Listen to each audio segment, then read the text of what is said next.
When I was little, my grandmother once told me to let go. I didn't understand then because I was little. Then, after she said that, I let go of the mug that I was holding because she said let go. So I let go.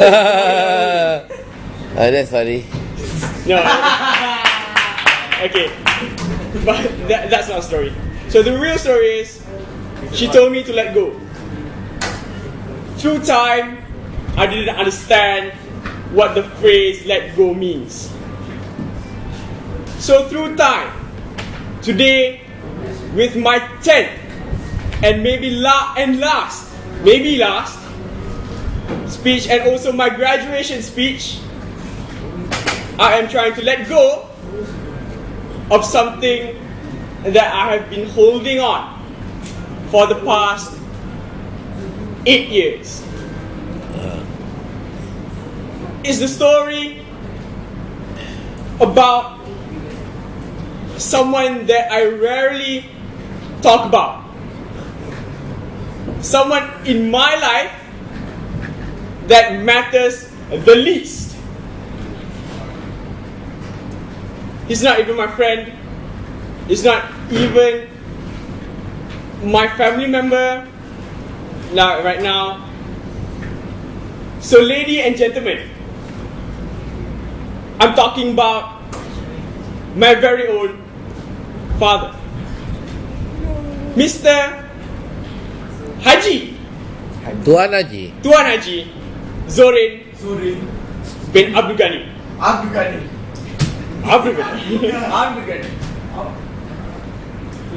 So, as I said at my 9th speech just now, that I have been with my very old mate longer than my father.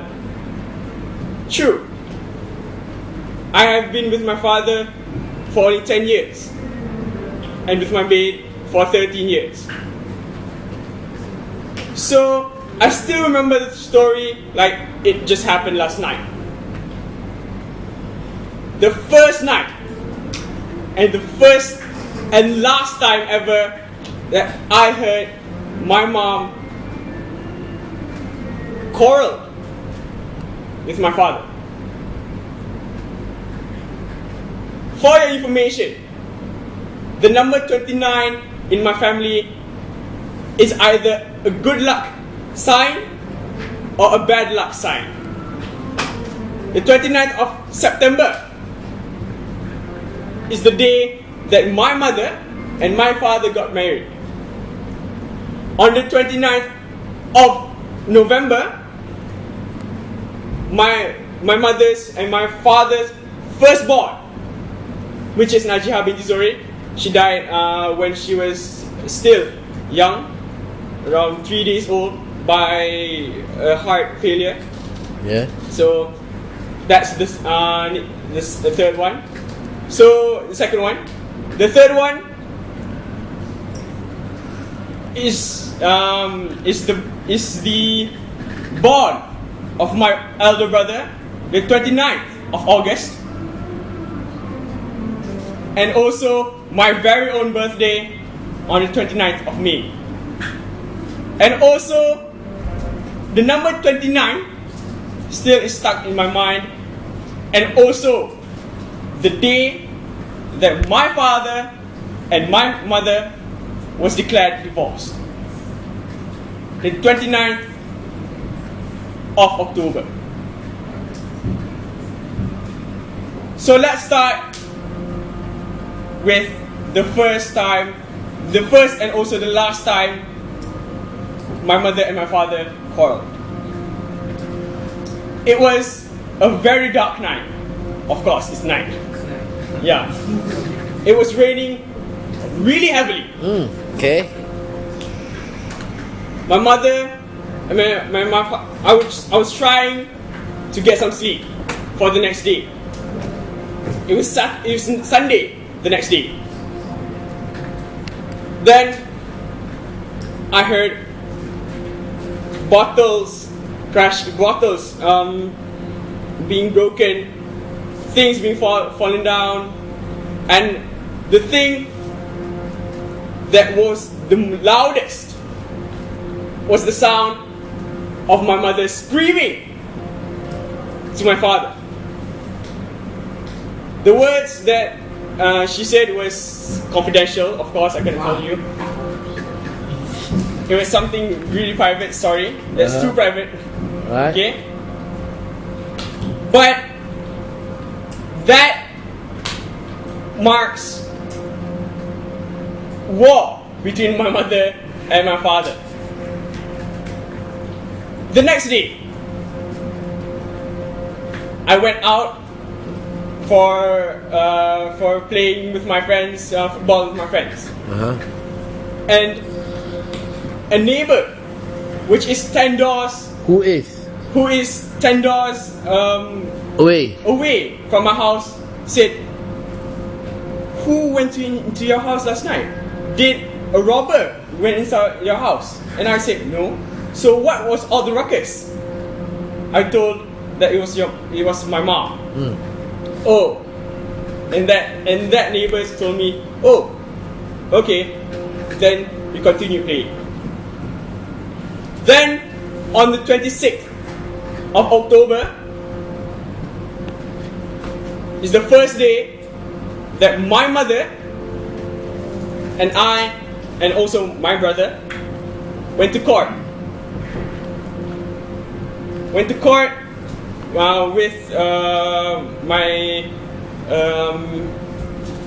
my father, Accompanied by? accompanied by my father. Then I was called up for witness. I was called up and was asked, What do you know?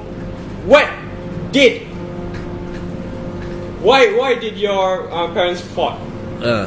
And I told the lawyer, that I don't know.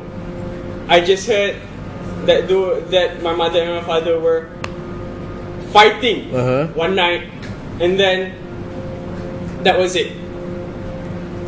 So on the 28th of October, my mom went back to court, also with me and my brother, also with my brother and I. Then they told us that my father had already signed the divorce papers. So on the 29th of October, it's officially declared that my mother is divorced from my father. Right. That was in 2010. 2011, sorry. It's been a long time since I have ever seen my father ever. This year marks the 6th year that I have ever seen my very own father. Okay. It's been a long time. It's been a long time. It's been a long time. I even forgot what his face looks like. Oh, interesting. Then here's a thing that happened after my mother and my father got divorced. My mother quit her job. For a year, she didn't go to work. She didn't go to work. Right. She sat in her room, crying some nights. And whenever I see her, her eyes were red. And that time, I didn't know what happened. I didn't know what's going on. But I knew that divorce. But I thought divorce was nothing. Till one day, every single day, I will have big fists with my mother. And every single day, for that 1 year, I will ask her, "Are you going anywhere today, Mom?" For a year. "Are you going anywhere today?" And she will respond to me and she will say, "No, I'm not going anywhere today." Then I'll ask again, where will you go to work? No, I'll not go to work. That was what my mother said. Till one day, after a period of 1 year, she told me, I asked her during breakfast, are you going anywhere today? She was wearing her work attire. She was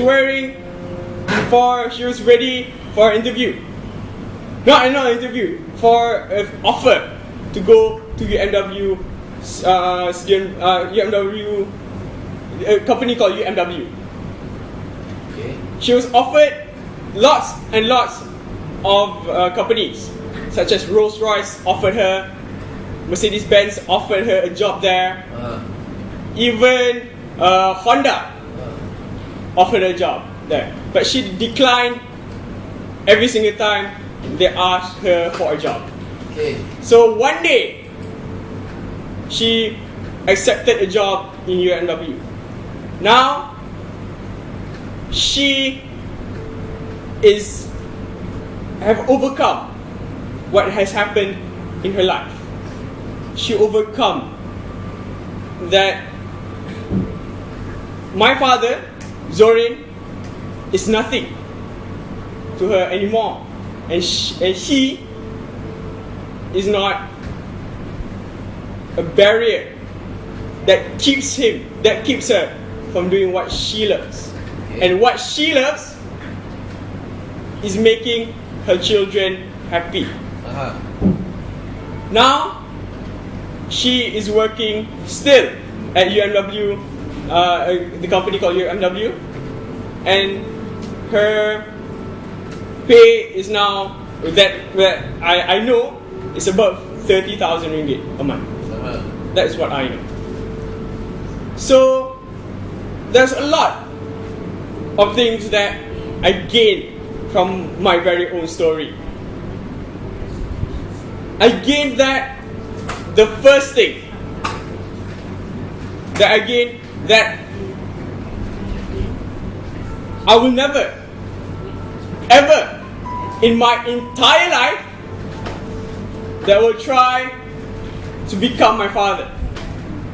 I do not want to be my father.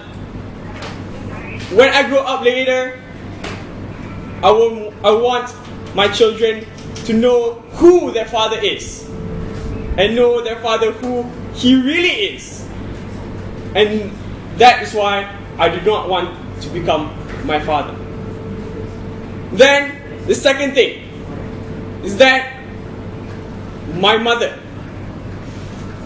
it's not that she did not give up. Every single time in my life, in every exam or every single thing that I do in my life that is hard and I think I want to give up, I always remember of my mother. Because I always remember that she had gone worse. That she had gone a worse trail than me.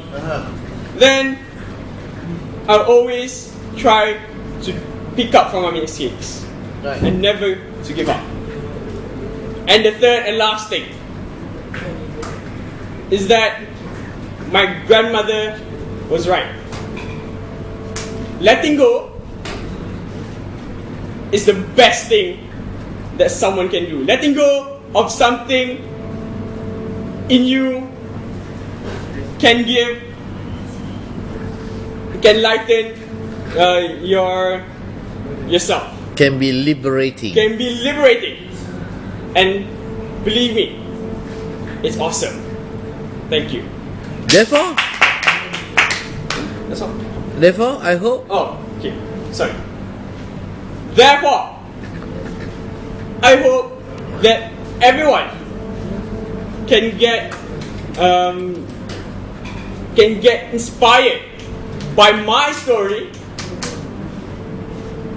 and become a better person, and to become a person who remembers everyone else, not to be selfish of their own. Thank you.